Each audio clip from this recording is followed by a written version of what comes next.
Ош шаарындагы мына Райхан деген кафеден үй бүлөбүз менен тамактанганы кирдик эле. Мантынан азыр эмне чыкканын силерге көрсөтөм.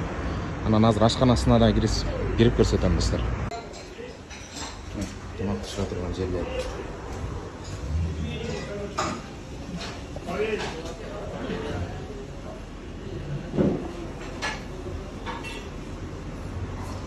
Шундай тартипте тамак жасап жатат. Мына жерден мен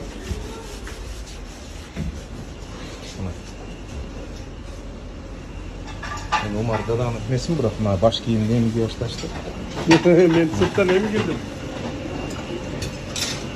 Ушундай тартипте тамак пышырышат экен. Ушундай тартипте тамак пышырып аткандан кийин любой нерсе чыгат да, кыл эле эмес.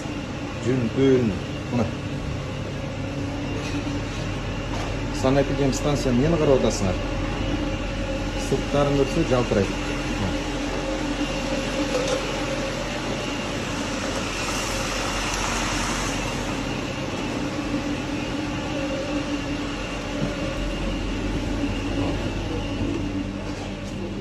Беттер ушундай сакталат экен.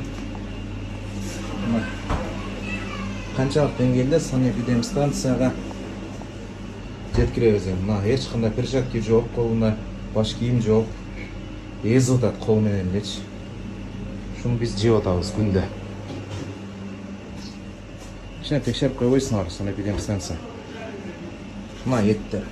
Охо. Атакы этмекчи пай экен биягычы. Тополоң улайды жашына тартып келгизип атам. Реакция болот деген чоң үмүттөмүн.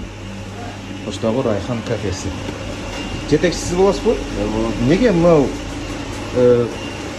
сакталбай атат бардыгы? Тартпаңыз мен. Азыр мына этти дагы көрүп атабыз. Сиз азыр биринчиден тарттарында уруксатыңыз жок. Үйүнө киргенге.